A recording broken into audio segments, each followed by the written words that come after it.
예, 안녕하세요. 엄춘수입니다. 오늘은 수학 토크 5번째 강의를 시작하겠습니다. 그 이전 강의에서는, 그쵸? 고대 그리스 기하학에는 숫자가 없다.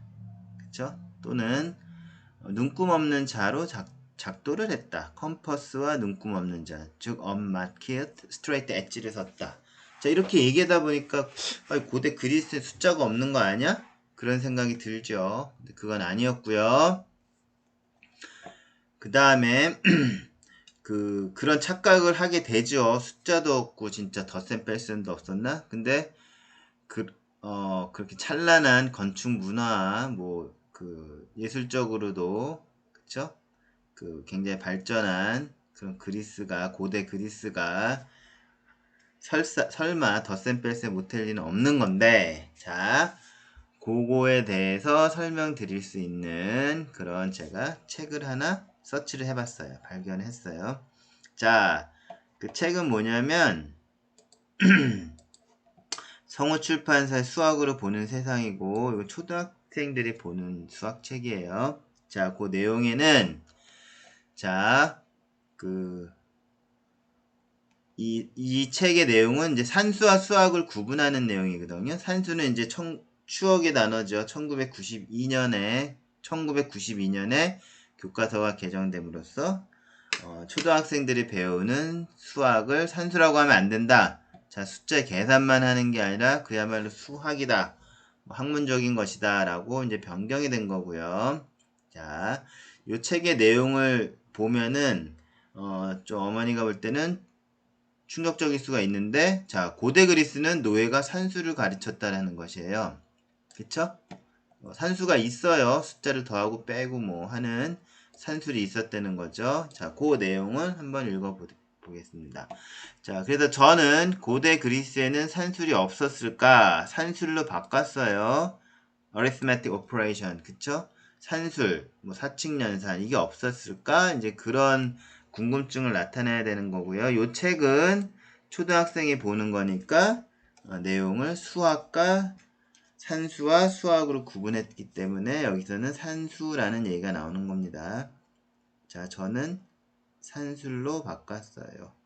수학과 산수로 나누는데, 그쵸? 저는 이제 산술이라고 얘기하는 것이고요. 한번 책의 내용을 읽어보겠습니다. 고대 그리스의 귀족들이 산술을 전혀 배우지 않은 것은 아닙니다. 귀족 아이들은 어릴 때 모두 산수를 배웠어요. 자, 수학 공부를 하려면 이게 이제 기하학이 되겠죠. 산수를 반드시 알아야 하니까요.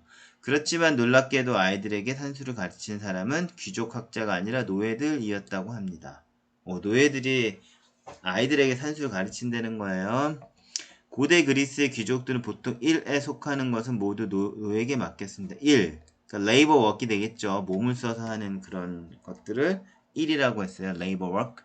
농사 지을 땅의 가로와 세로의 길을 재거나, 자, 이런 건 고대 고대 이집트에서는, 그쵸, 초고 관리들한테, 그쵸, 수학을 가르쳐가지고, 아메스 파피루스 나오죠.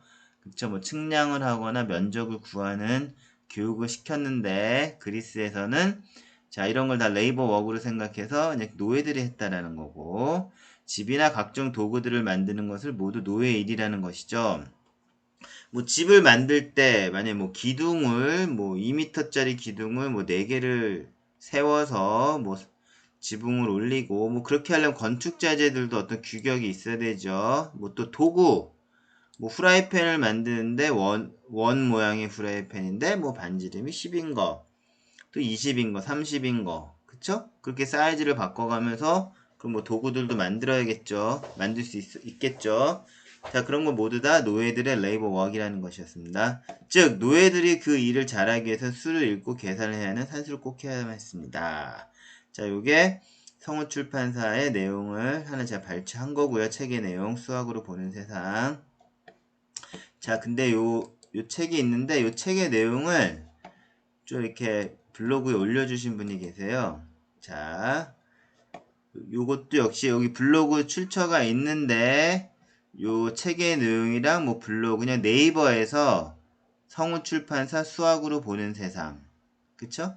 뭐 그런 정도 치시면 이 블로그가 하나 나올 거예요. 자, 블로그 내용도 한번 보겠습니다. 이거는 블로거가 좀 정리한 거예요. 자, 고대 그리스인들이 수학과 산수를 구별했다는 사실을 떠올려 보면 땅이나 물건의 치수를 읽고 계산하는 건 노예의 일이었다. 그쵸? 눈금이 있는 자를 소양하고 그 수치를 읽는 건 역시 노예들이나 하는 천한 일. 자, 여기 눈금이 있는 자가 나오네요. 또한 눈금을 읽고 산수만을 해서 푸는 문제는 단순한 계산의 수준에 머무는 것이기 때문에 치수를 전혀 알지 못한 상태에서 자, 눈금 없는 자를 와 주어진 조건을 만족하는 도형을 그리고 도형의 성질에 대해서 알아야 하고 단순한 계산을 뛰어넘는 창의력과 상상력을 발휘해 풀 수 있는 것이 진정한 수학이라고 생각한 거죠. 기하학을 지금 아이들도 기하학이 뭔지 몰라요. 그러니까 수학이라고 그냥 퉁쳐서 얘기한 건데, 자, 이게 지금 고대 그리스 귀족들. 자, 플라톤도 철학자, 어머니가 아시는 유명한 철학자 중에서 플라톤이 있죠. 그쵸? 자, 플라톤도 뭐 출신 성분은 계급은 귀족이었어요. 그쵸? 그럼 귀족 철학자들이 하는 그런 수학이란 건 뭐냐면, 야, 노예들 같이 그 수치나 재가지고 뭐 똑같은 물건이나 꽝꽝 찍어내는 그거. 그럼 뭐 산수를 왜? 그건 산수고 노예 일이고 우리는 뭔가요? 자, 눈금 없는 자를 가지고 그냥 하늘을 날아다니는 거예요. 그쵸? 자, 하늘에다가 뭐 원을 하나 그려놓고 그걸 이어가지고 얼마나 닮은 건지 그 비례가 되는지 그런 거를 그냥 머릿속에 있는 어떤 그냥 뭐 도화지라고 할까? 백지에다가 이제 그려 나가는 거를 이 사람들은 수학이라고 생각한 거죠. 그런 것을 여기 블로거가 정리해 줬는데 제가 이 블로그가 얘기한 것에 속뜻을 제가 또 한번 내피셜로 돌려보면 고대 그리스 귀족 철학자이자 수학자들은 기하학을 가지고 어떤 상상, 그쵸? 머릿속에 있는 그냥 신 도화지를 펼치고 거기서 작도를 하면서 기하학을 논증했다. 그런 얘기예요. 그래서 눈금이 있는 자 같은 거는 노예들이 수치를 재거나 측량하거나 하는 건 노예의 일이고 우리같이 고상한 사람들은 눈금도 필요 없고 이제 논증적으로 그 기하학의 세상을 머릿속에다 펼친다. 자, 이제 그런 내용이 되겠습니다. 자, 근데 이 지금 정말 노예가 수학을 가르쳤을까 또 궁금하신 분이 있죠. 자, 그거에 대해서 입증을 할 수 있는 자료를 또 엄친수가 한번 찾아봤습니다. 자, 페타고그 요거 사전에서 찾으면 자, 페다고그 요 발음이 그냥 페다고그입니다. 그쵸? 발음 쉬워요. 자, 이 페다고그라는 그 단어가 있는데 이게 선생님이란 뜻이에요. 그 다음에 좀 더 비꼬아서 얘기하면 남을 가르치기 좋아하는 사람. 이거 약간 비꼬는 말이에요. 그쵸? 자, 이제 페다고그라는 게 있는데 이 말의 어원은 뭐냐면 자, 요거는 고대 그리스의 교육 체계 이런 거 검색해 보시면 많이 찾을 수 있는 내용이에요. 자, 아테네 교육. 그리스에서는 아테네하고 스파르타가 유명한데요. 지금 또 뭐 고대 뭐 유럽 세계의 무슨 뭐 교육 제도를 제가 지금, 설명하는 강좌가 아니니까, 그 내용은 어머니가 뭐 고대 그리스 교육 체계 뭐 이런 식으로 검색해 보시면 되고요. 자, 여기서 이제 그 아테네 또 스파르타도 소개는 안 했어요. 그냥 아테네만 소개해 드리면 초기 아테네라는 시대가 있는데요. 기원전 776년에서 480년. 자, 요게 그 페르시아 전쟁 딱 그 시점까지예요. 그 770년 6년 안에는 누가 있었죠? 그 탈레스 선생님도 요 기간에 살아 계신 거고요. 한 600년대 되나요? 그쵸? 그래서 그 아테네 교육이 쭉 내려왔었던 건 기원전 776년이고 페르시아 전쟁이 발발했던 기원전 480년까지를 아테네 교육으로 뭐 잡아놨어요. 이건 중요한 건 아니고 요 사이에 요 사이 기간에는 뭐 그쵸? 아까 말씀드린 그런 뭐 철학자들이 살아 있었던 그런 기간이라는 거죠. 그쵸? 자, 아테네 교육을 보겠습니다. 아테네는 이오니아족으로 교육 목적은 지혜와 사람, 개인의 자유를 인정, 신체 정신 조화를 이루는 개인의 균형 있는 발전. 그쵸? 사학이 발달하고 사학이라는 건 뭐 사교육이죠. 그쵸? 그러니까 어렸을 때는 뭐 집에서 가르치거나 하는 걸 뭐 사교육이라 한 거예요. 7살 때 체조학교, 음악학교 교육을 받고, 그쵸? 뭐 우리 유치원 때는 주로 뭐 운동과 관련된 거, 음악에 관련된 거 그런 교육만 했다는 거예요. 자, 7에서 15세 우리 뭐 초등학교부터 중학교 그런 나이에는 음악학교, 체조학교 똑같아요. 그 다음에 교육, 체육과 음악은 그리스제 공통교육. 자, 중학교 때까지도 자, 음악과 체조가 중요한 거고요. 자, 요 시기 초등학교 때부터 중학교일 때는 파이다고고스라는 그쵸? 아이들을 학교로 데리고 다니면서 가르쳤던 노예 신분. 자, 노예가 아이들을 뭔가 가르쳤어요. 뭐 데리고 다니기도 하고 가르쳤다라는 거. 자, 이거는 요 시기, 초기 아테네 교육 시기에는 충분히 노예가 아이들을 가르쳤다라는 거. 그쵸? 그러면 탈레스도 귀족이었거든요. 철학의 아버지, 최초의 철학자이고 귀족이었고, 그쵸? 그 사람도 만약에 산술은 노예한테 배웠을 수 있다는 거죠. 그러나 자기가 생각하는 철학의 세계는, 그쵸? 기하학의 세계는 전혀 숫자 무관한 그런 기하학을 한 것이죠. 그쵸? 그래서 탈레스도 분명히 어렸을 때 노예한테 산수를 배웠다라는 걸 충분히 알 수 있는 거예요. 그쵸? 그 다음에 기하학이 발달했던 뭐 탈레스의 제자 피타고라스도 그러면 산수를 그쵸? 노예한테 배웠을 수 있다라는 건 충분히 짐작이 되는 거죠. 그럼 그 후대에 유클리드 원론이 정립된 그 시기, 요거는 기원전 480년 넘어가죠. 한 300년 대니까. 그쵸? 정립된 시기에도 이러한 전통은 계속 내려왔을 것이다. 즉, 귀족 철학자들은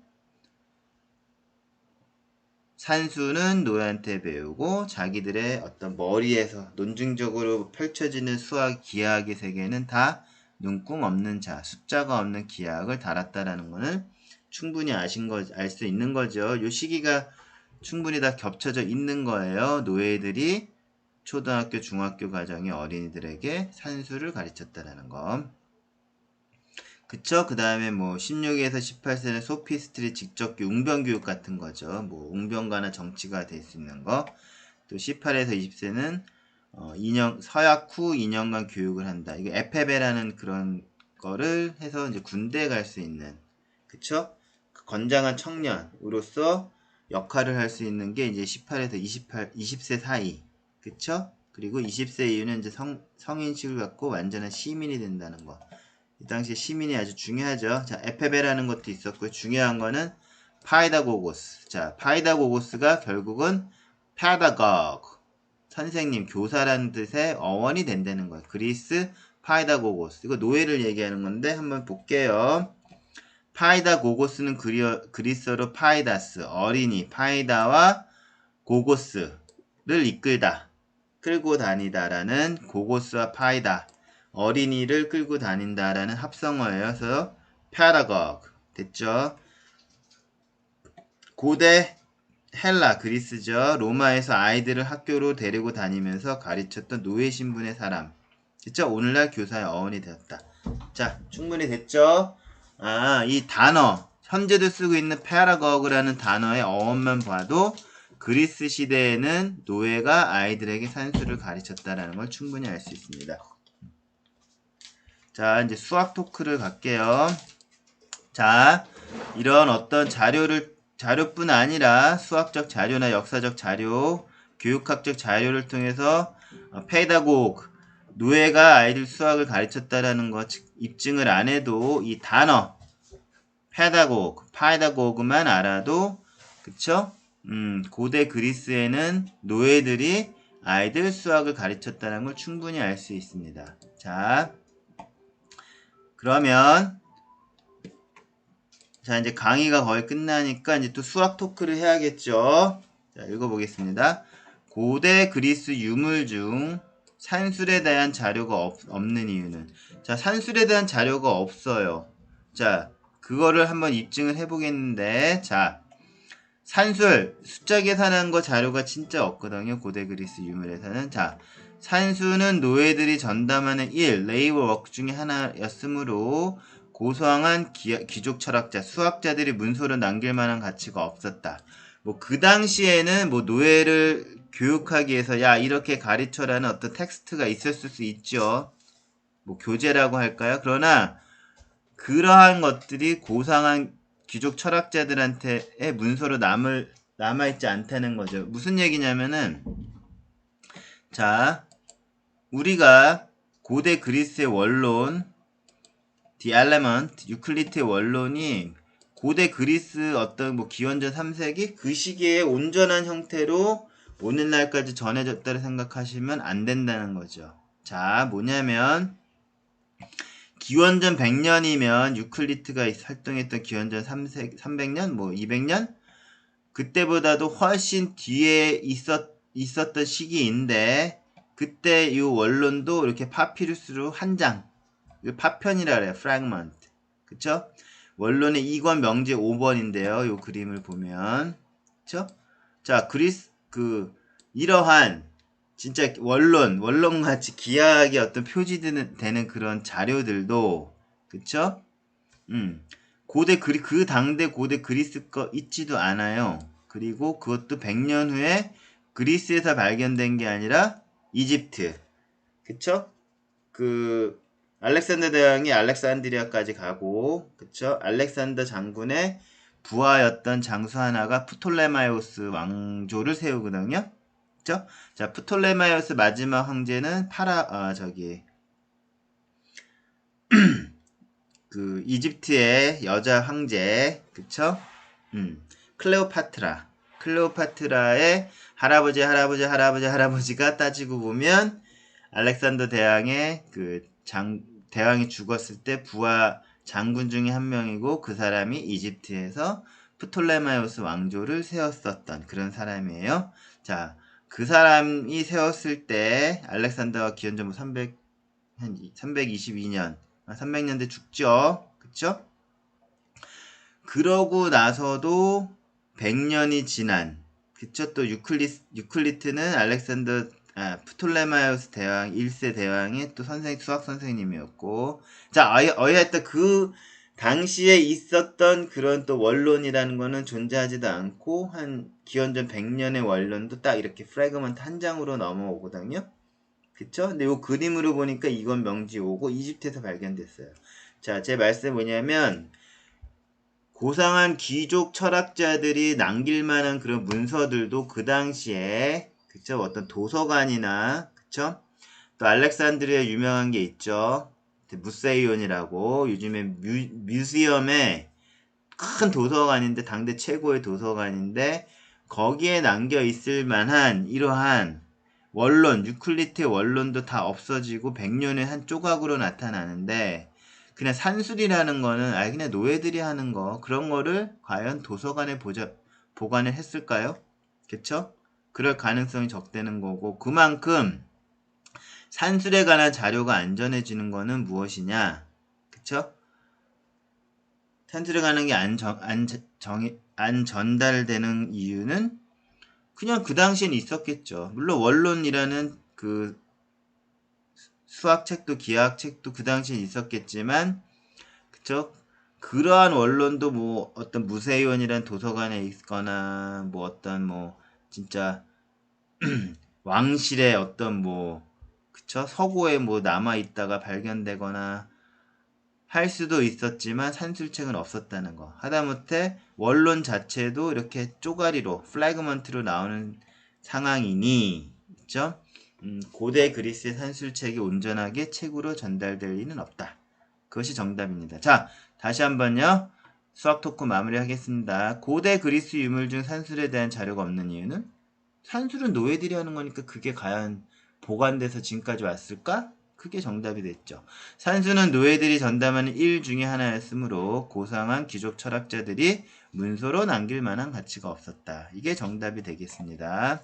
자, 마지막으로 자, 요 이집트에서 발견된 그쵸? 이 파피루스, 디알라먼트의 파피루스에 관해서 좀 더 궁금하신 분은 제가 엄마의 수학 레시피 엄술의 유튜브에서 엄술의 4-7을 치시면 이렇게 동영상으로 강의를 해드리는 게 있으니까 그쵸? 원론의 역사를 알고 싶으신 분은 제가 남긴 동영상을 한번 공부해 보시면 됩니다. 자, 엄마의 수학 레시피 엄술의 4-7 이야기 수학 원론의 역사를 한번 찾아보세요. 자, 이것으로써 5단원 고대 그리스에서는 노예가 귀족 자제들에게 산수를 가르쳤다라는 그런 내용을 강의했습니다. 자, 오늘 수업을 마치겠습니다. 오늘 수업 끝!